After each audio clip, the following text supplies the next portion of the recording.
going to ask you about that, because for you, obviously, a lot of the highs and lows that you live through are quite public, because the members end up knowing, or you'll tell stories of what's happened, what's been good, what's been bad, and often reminds me, have you seen that image where it's kind of like a roller coaster of life, the entrepreneur, and it's kind of like, this is amazing, I'm going bankrupt, I'm doing really well, this is the worst decision ever. Yeah. So often when it's happened with you, I've often thought, gosh, you're in the worst position ever, because all these people know and they want to ask your opinion, and why did you do this and why did you do that? So I guess mentally, and how have you got any implementable or tips or things to take away if people are going through crappy times in business? How you what you've done to sort it out, to solve it? Because I know there have been some times where actually it might have been easier for you to walk away. It would have been. One instance in particular that you're referring to, we had a missing £750,000, which was a big blow, literally, when money was missing. And I was very public about that, and the steps I had to take to kind of deal with it. And the thing I find, especially for us, I've not come across anything in my business or in anyone else's, and I've worked with lots of people, that somebody hasn't gone through before. And I take quite a lot of comfort from that, because that means there's people out there that know how to deal with it. And your ability to plug into the right people, you don't want lots of them, but your ability to have 1 or 2 or 3 people who have got experience and knowledge and understanding that you haven't got. They might have ideas and strategies as well. Being able to plug into that at the right time is a really smart thing. And what you said right at the very beginning when you were talking about your business, because you said you started in 2008 and you joined EC in 2012, and I know you've been kind of around here for a long time, as it were.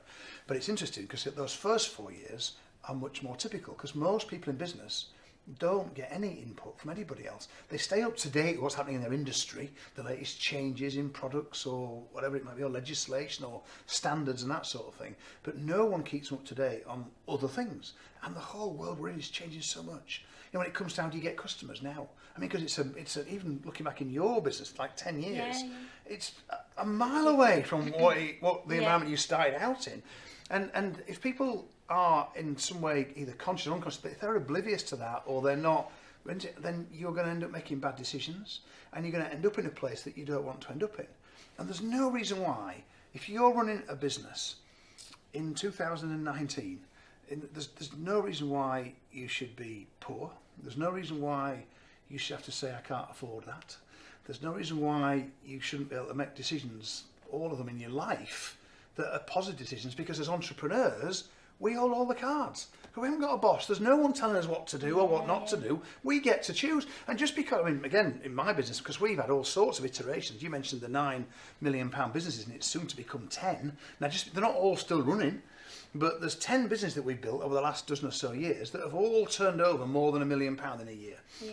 And some of them have come and gone quite quickly, and some have come and I've sold them, and some are still going strong. But things have evolved, and I think part of my story really is my ability to kind of tack with the wind, as it were, and see up and go with it and move with it. And so many people get fixated and think, oh, I can't do that, or that's not for me. And the truth is, that isn't true. That's kind of all going on in here. They're trash. Yeah, because there's loads more choices than you realise. And if your work-life balance isn't right, or the amount of cash in your bank account isn't right, and you're an entrepreneur, well, both those things are your fault.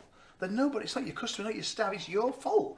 So wise up and do something about it. And if you don't know what to do about it, then go and engage with somebody that does, because there are a few of us around, now that do understand that, and recognising that and taking responsibility for it is the first step for anybody that wants to build a different and better life. I think that's so true in terms of getting through the crappy times in business, that as painful as it might feel at the time, realising it is your fault ultimately. Yeah. I mean, most of the things are your fault because you've chosen to make this decision, or it's so true. And I think that then actually becomes quite liberating when you actually properly realise that. Oh yeah. Because you're actually you find the solution as well. No question, and you become better for it as well. And actually, and the people that matter come closer to you as well. That's the other thing I discovered. The people that matter come closer to you, because people are very supportive to people that are honest and open. Yeah.